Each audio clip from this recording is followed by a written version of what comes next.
जय हिंद। आप सभी का बहुत बहुत स्वागत है राघवन जीएस क्लासेस में। तो दोस्तों आज हम लोग का जो है संविधान का पार्ट 3 का वीडियो है, ठीक है। पार्ट 1 और 2 का वीडियो इसी चैनल पर राघवन जीएस क्लासेस पर उपलब्ध है। अगर आपने वो वीडियो नहीं देखा है तो प्लीज़ जाकर के देख लीजिए, ठीक है। वो आपके लिए बहुत ज़्यादा महत्वपूर्ण होने वाला है। और जितने भी आपको दिख रहा है ये जो है संशोधन अधिनियम है, फिट्स इंडिया एक्ट है, और उसके बाद अमेंडमेंट एक्ट है और चार्टर एक्ट है, इससे प्रश्न बिल्कुल आते हैं। हर एग्जाम में आपको प्रश्न देखने को मिलेगा, ठीक है। या बीपीएससी हो या बिहार दरोगा हो या अभी जो सिविल कोर्ट का एग्जाम होने वाला है बिहार में, उसके लिए भी बहुत बहुत बहुत महत्वपूर्ण प्रश्न है ये सब, ठीक है।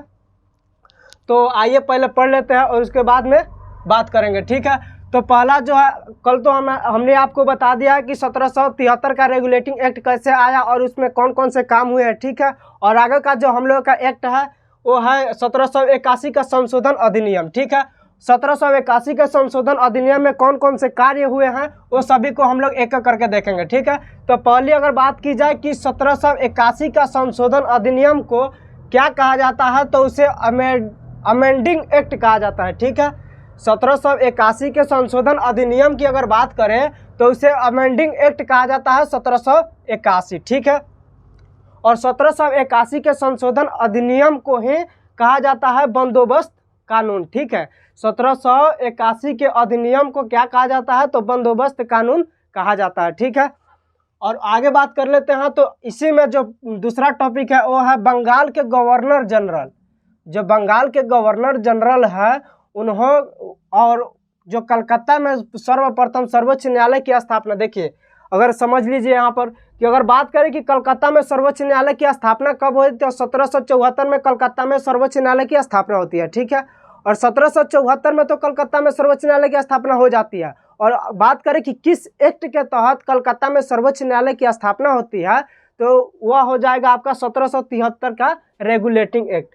1773 का रेगुलेटिंग एक्ट, ठीक है। 1773 के रेगुलेटिंग एक्ट के तहत ही कलकत्ता में सर्वोच्च न्यायालय की स्थापना की जाती है, ठीक है। तो यहाँ पर प्रश्न आपको आया है कि बंगाल के गवर्नर जनरल और कोलकाता सर्वोच्च न्यायालय के जो कार्य थे उनको जो है निर्धारित किया गया कि हाँ इस कोई ना कोई सीमित कार्य तक ले कार्य करेगा, ठीक है। आगे बात कर लेते हैं। तो अगला जो हम लोगों का एक्ट है वो है 1784। 1784 का फिट्स इंडिया एक्ट है, ठीक है। आपको पहले बता दूं कि फिट्स इंडिया एक्ट 1784 कैसे पड़ा। फिट्स इंडिया किस नाम से पड़ा, तो बात करें कि 1784 में जब फिट्स इंडिया आया था तो उस समय ब्रिटेन में विलियम पिट का प्रधानमंत्री हुआ करते थे, ठीक है। और विलियम पिट जब ब्रिटेन में प्रधानमंत्री थे 1784 में, तो उसी समय भारत में एक्ट आया फिट्स इंडिया एक्ट, ठीक है। और इसी एक्ट के तहत 1784 के फिट्स इंडिया एक्ट के तहत बंगाल के गवर्नर जनरल जो थे, 1784 के फिट्स इंडिया एक्ट के तहत जो बंगाल के गवर्नर जनरल थे वारेन हेस्टिंग्स, उन्होंने अपना पद त्याग दिया, ठीक है। और उन्होंने अपना पद को त्याग दिया और लंदन चले गए, ठीक है। कुछ कारणवश उन्होंने अपना पद को त्याग कर लंदन चले जाते हैं, ठीक है। 1784 में फिर अगला जो टॉपिक है उसको देख लेंगे। तो बात करें कि ब्रिटेन का जो प्रधानमंत्री कौन थे, तो विलियम पिट थे। अभी हमने आपको बताया है कि विलियम पिट के नाम से ही 1784 का फिट्स इंडिया एक्ट आया है, ठीक है। अगला बात करें कि बोर्ड ऑफ कंट्रोलर और बोर्ड ऑफ डायरेक्टर, ठीक है। बोर्ड ऑफ डायरेक्टर और बोर्ड ऑफ कंट्रोलर किस एक्ट में बना था, तो 1784 का फिट्स इंडिया एक्ट में बना था, ठीक है। और अगर बात करें कि बोर्ड ऑफ डायरेक्टर की अगर बात की जाए तो ये व्यापारिक मामला को देखभाल करता था। 1784 में जो फिट्स इंडिया एक्ट के तहत आया था BOD, ठीक है, बोर्ड ऑफ डायरेक्टर, तो यह जो है कंपनी के व्यापारिक मामलों को देखता था, ठीक है। व्यापारिक मामलों को देखता था, ठीक है। व्यापारिक मामलों को देखता था बोर्ड ऑफ डायरेक्टर, ठीक है। फिर अगला बात करते हैं कि बोर्ड ऑफ कंट्रोलर भी आया था, दोनों साथ में ही आया था, बोर्ड ऑफ डायरेक्टर और board of controller. Board of director की बात करें तो व्यापारिक मामलों को देखता था, और बोर्ड ऑफ कंट्रोलर की बात करें तो ये राजनीतिक मामलों को देखता था, ठीक है। जो राजनीतिक मामलों को देखने वाला कौन था, तो बोर्ड ऑफ कंट्रोलर था, ठीक है। और अगर दोनों की संस्था की बात करें कि दोनों की संस्था कहाँ थी, तो लंदन में इन दोनों का मुख्यालय था, ठीक है। लंदन में इन दोनों का मुख्यालय था। आशा करता हूं कि समझ में आ रहा होगा 1781 में क्या क्या हुआ था वो भी हमने आपको बता दिया है। 1784 का फिट इंडिया एक्ट में क्या हुआ था वो भी हमने आपको बता दिया। फिर अगला जो अगर एक्ट की बात करें तो 1784 का अमेंडमेंट एक्ट है, ठीक है, और 1786 का है, सॉरी 1786 का अमेंडिंग एक्ट है। वह इसके तहत कौन से कार्य हुए थे, तो इसके तहत इसमें जो एक ही है वो है गवर्नर जनरल को वीटो का पावर दिया गया, ठीक है। जो बंगाल के गवर्नर जनरल हुआ करते थे, बंगाल के जो गवर्नर जनरल हुआ करते थे, तो उन्हें सर्वप्रथम जो है वीटो शक्ति का अधिकार किस एक्ट के अनुसार दिया गया, तो थे हमारा तो 1786 का अमेंडिंग एक्ट, ठीक है। फिर अगला अगर बात कर लेते हैं कि 1793 का चार्टर एक्ट, 1793 के चार्टर एक्ट में कौन कौन से काम हुए हैं, कौन कौन से संशोधन हुए हैं, तो उसकी अगर बात की जाए तो 1793 का चार्टर एक्ट के तहत ही कंपनी के व्यापारिक एकाधिकार, ठीक है, कंपनी के व्यापारिक एकाधिकार को नियंत्रण में लिया गया, ठीक है। पूर्ण नियंत्रण में नहीं लिया गया बल्कि कुछ नियंत्रण में लिया गया, उसी को लिखा गया है कि कंपनी के व्यापारिक एकाधिकार को नियंत्रण में लिया गया, ठीक है। और 20 वर्षों तक कंपनी को भारत में व्यापार करने का इजाजत दिया गया, ठीक है। इसको समझ लेते हैं। प्रश्न पूछाता है कि किस एक्ट के तहत 20 वर्षों तक ब्रिटिश ईस्ट इंडिया कंपनी को भारत में व्यापार करने की अनुमति दी गई, तो आपका आंसर हो जाएगा 1793 का चार्टर एक्ट, ठीक है। और अगर ये भी बात की जाए कि कंपनी के व्यापारिक एकाधिकार को नियंत्रण में लाने का प्रयास, इसमें जो है ना प्रयास किया गया था, ठीक है। तो अगर बात करें कि अगर प्रश्न पूछता है कि कंपनी के व्यापारिक एकाधिकार को नियंत्रण में लाने का प्रयास किस चार्टर एक्ट के अनुसार किया गया, तो आपको 1793 का चार्टर एक्ट हो जाएगा, ठीक है। फिर आगे बात कर लेते हैं। तो 20 वर्ष तो यही हो गया कि 20 वर्षों तक ले भारत में जो है ब्रिटिश ईस्ट इंडिया कंपनी शासन प्रशासन चला सकती है, ठीक है। देखिए हम कहते हैं कि थोड़ा सा ही पढ़िए, पूरा ऑलरेडी पढ़िए। और बात करें कि अगर आप चाहते हैं कि सुबह में तो आपको पॉलिटी का वीडियो मिल जाएगा, और हो सके तो 2-4 दिन बाद, लगभग 5 दिन बाद जो है आपको शाम को भी हिस्ट्री का वीडियो अपलोड कर दिया जाएगा। और हिस्ट्री में जो आपको है मेडिवल हिस्ट्री, जो मध्यकालीन भारत है, उसका वीडियो आएगा। और सुबह में जो है संविधान से रिलेटेड जितने भी वीडियो हैं वो सभी हम लोग एक एक करके आपको देते रहेंगे, ठीक है। आगे बात कर लेते हैं कि 1813 का चार्टर एक्ट, 1893 को भी चार्टर एक्ट को में देख लिए। 1893 के चार्टर एक्ट में क्या हुआ था, तो 1893 के चार्टर एक्ट में जो ब्रिटिश ईस्ट इंडिया कंपनी थी, तो उसे जो है व्यापारिक एकाधिकार को पूर्ण रूप से नियंत्रण में नहीं लिया गया था, ठीक है, लेकिन लाने का प्रयास किया गया था।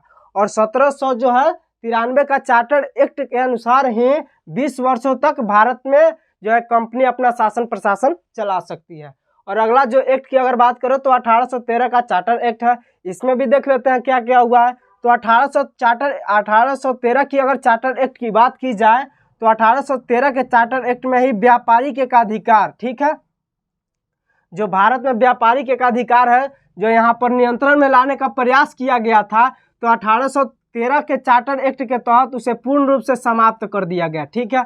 और यहाँ पर गौर करिएगा, पूर्ण रूप से समाप्त तो नहीं किया गया, परंतु जो है चीन और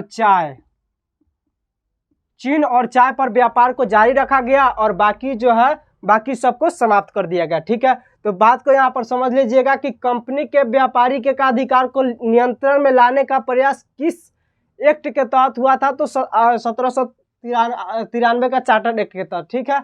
और अगर बात करें कि किस एक्ट के तहत 20 वर्षों तक कंपनी को शासन प्रशासन चलाने का अनुमति दिया गया, तो वो भी हो जाएगा 1793 का चार्टर एक्ट, ठीक है। और 1813 के अगर चार्टर एक्ट की बात करें तो पहला तो समाप्त कर दिया गया चीन और चाय को छोड़कर, ठीक है। और अगला जो बात करें कि भारत में प्रति वर्ष 1 लाख रुपया शिक्षा पर खर्च की जाएगी। 1813 में जो चार्टर एक्ट आया था, तो उसमें तो पहला है कि जो व्यापारिक एकाधिकार है उसे समाप्त कर दिया गया चीन और चाय को छोड़कर। फिर उसी में कहा गया, जो 1813 का चार्टर एक्ट है उसी में कहा गया कि शिक्षा पर जो है प्रति वर्ष भारत में 1 लाख रुपए का खर्च किया जाएगा। तो आपको प्रश्न ऐसा पूछा जाएगा कि किस एक्ट के तहत भारत में प्रति वर्ष 1 लाख रुपया खर्च की करने का अनुमति दिया गया, तो हो जाएगा आंसर में आपका 1813 का चार्टर एक्ट। ठीक है, फिर अगला बात करें कि भारत में ईसाई धर्म का प्रचार, भारत में ईसाई धर्म के प्रचार उस समय पूरा छूट दे दिया गया कि आप कोई भी धर्म जो है, उस समय कहाँ कोई धर्म था, ज़्यादा धर्म नहीं था, परंतु ईसाई धर्म का उस समय बहुत प्रचलन हुआ करता था। ईसाई धर्म का पूर्ण रूप से छूट दे दिया गया। ठीक है, अगला बात करें कि भारत में व्यापार करने का छूट भी दिया गया। ठीक है, 1813 के चार्टर एक्ट के अनुसार ही भारत में व्यापार करने का पूर्ण रूप से छूट दे दिया गया। ठीक है, एक बार और देख लेते हैं हम लोग एक एक करके। अगर बात करें कि कल तो बता दिए हैं कि भारत जो British east India company Bharat में कैसे आते, 1600 ईस्वी में British east India company Bharat में आई।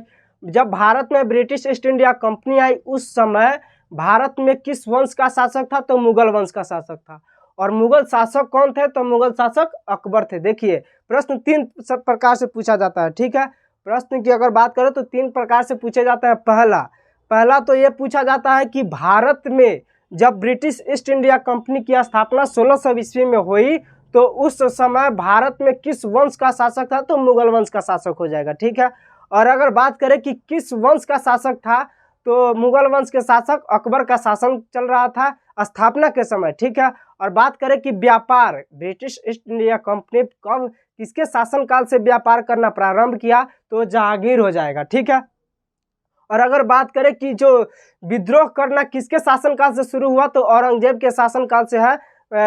मुगलों और ब्रिटिश ईस्ट इंडिया कंपनी के बीच मतभेद हो गया। ठीक है, 3 तो प्रश्न पूछता है, तीनों प्रश्न बहुत अच्छा है जो हमने आपको बताया है। ठीक है, और आगे बात कर लेते हैं कि 1781 आया। 1781 में जो है अमेंडमेंट एक्ट भी कहा जाता है, बंदोबस्त कानून भी से कहा जाता है। फिर अगर बात करें कि बंगाल के गवर्नर जनरल और कोलकाता के सर्वोच्च न्यायालय जो कि 1773 के चार्टर रेगुलेटिंग एक्ट के तहत हुआ था, उसे जो है कार्य करने की जो व्यवस्था थी वो प्रदान की गई। ठीक है, आगे बात कर लेते हैं कि 1784 का पिट्स इंडिया एक्ट आया। पिट्स इंडिया एक्ट 1784 किसके नाम पर आया, तो उस समय जो है 1784 में ब्रिटेन में विलियम पिट का शासन प्रशासन चल रहा था। वह उस समय जो है ब्रिटेन में विलियम पिट का प्रधानमंत्री था और उन्हीं के नाम पर भारत में 1784 का पिट्स इंडिया एक्ट आया। ठीक है, फिर बात कर लेते हैं कि 1784 के जब पिट्स इंडिया एक्ट आया तो उस समय जो है बंगाल के गवर्नर जनरल कौन थे, तो वारेन हेस्टिंग्स थे। वारेन हेस्टिंग्स कुछ कारणवश उन्हें अच्छा नहीं लगा और वो अपना पद से त्याग दे दिए और वो लंदन चले जाते हैं। ठीक है, और 1784 के एक्ट के तहत ही आपको आता है बोर्ड ऑफ डायरेक्टर और board of controller. Board of director का मतलब होता है जो आपको व्यापारिक कंपनी के जो व्यापारिक मामलों को देखने वाला का कार्य करता था उसी को बोर्ड ऑफ डायरेक्टर कहा जाता था, और राजनीतिक जो कार्य करने वाली संस्था थी उसी को बोर्ड ऑफ कंट्रोलर कहा जाता है। ठीक है, आशा करता हूँ कि समझ में आ रहा होगा। और आगे बात कर लेते हैं कि 1786 का एमेंडमेंट एक्ट। ठीक है, और 1786 का अमेंडमेंट एक्ट है उसके जो 1786 का अमेंडमेंट एक्ट है उसके तहत क्या आया था, तो बंगाल के गवर्नर जनरल का जो है वीटो का पावर प्राप्त होता है। ठीक है, उसके बाद आता है कि 1793 का चार्टर एक्ट। 1793 का चार्टर एक्ट में यह कहा जाता है कि भारत में जो कंपनी है उसे व्यापार जो 20 वर्ष तक किया जा सकता है। ठीक है, उससे ज़्यादा नहीं किया जा सकता है। ठीक है, लेकिन जो है 1813 की अगर बात की जाए तो व्यापारिक एकाधिकार को पूर्ण रूप से समाप्त कर दिया गया। भारत में व्यापारिक एकाधिकार जो चला रहे थे ब्रिटिश ईस्ट इंडिया कंपनी उसे पूर्ण रूप से समाप्त कर दिया गया। ठीक है, और चीन और चाय को छोड़ दिया गया। ये दोनों के बीच जो है व्यापार होता रहता था। ठीक है, आगे बात कर लेते हैं कि भारत में प्रतिवर्ष शिक्षा पर 1 लाख रुपए का खर्च कौन उठाता था, तो ब्रिटिश ईस्ट इंडिया कंपनी उठाता था। और ये किस एक्ट के तहत आया, तो आपको बता दें कि 1813 का चार्टर एक्ट के तहत जो है आया था। ठीक है, अगला अगर बात करें कि भारत में ईसाई धर्म का प्रचार प्रसार, देखिए प्रश्न भी यहीं से पूछता है कि भारत में ईसाई धर्म का प्रचार प्रसार किस एक्ट के तहत हुआ, छूट दिया गया, तो 1813 का चार्टर एक्ट हो जाएगा। ठीक है, और भारत में व्यापार करने के लिए जो छूट दिया गया वह भी 1813 का चार्टर एक्ट हुआ। तो आशा करता हूँ कि समझ में आ गया होगा पूरा। और कल जो है आपको वीडियो 4 पार्ट का आएगा, ठीक है। और 1 और 2 इसी चैनल पर उपलब्ध है, राघवन जीएस क्लासेस पर। अगर आपने अभी तक चैनल को सब्सक्राइब नहीं किया है तो प्लीज़ चैनल को सब्सक्राइब कर लीजिए और बेल आइकन को प्रेस कर लीजिए, ताकि जितने भी वीडियो हमने आपको दे वो आपको सबसे पहले पहुंचे, ठीक है। और आपको बता दिया है कि 4-5 दिन में लगभग जो है शाम को जो हिस्ट्री का मेडिवल हिस्ट्री है, मध्यकालीन भारत का जो इतिहास है उसका जो वीडियो है वो भी मिलेगा आपको, उसमें कुछ टाइम है, ठीक है। तो एक बार और इसे पढ़ लीजिएगा और इसे नोट्स भी बनाते चलिए, ठीक है। और ये जितने भी आपको प्रश्न दिखाई दे रहा है, ये बीपीएससी हो, एसएससी हो, रेलवे हो या ग्रुप डी हो, ठीक है, या बिहार दरोगा हो, ये सभी के लिए बहुत ज़्यादा इम्पोर्टेंट होने वाला है, ठीक है। तो मिलते हैं अगले वीडियो में, तब तक के लिए जय हिंद।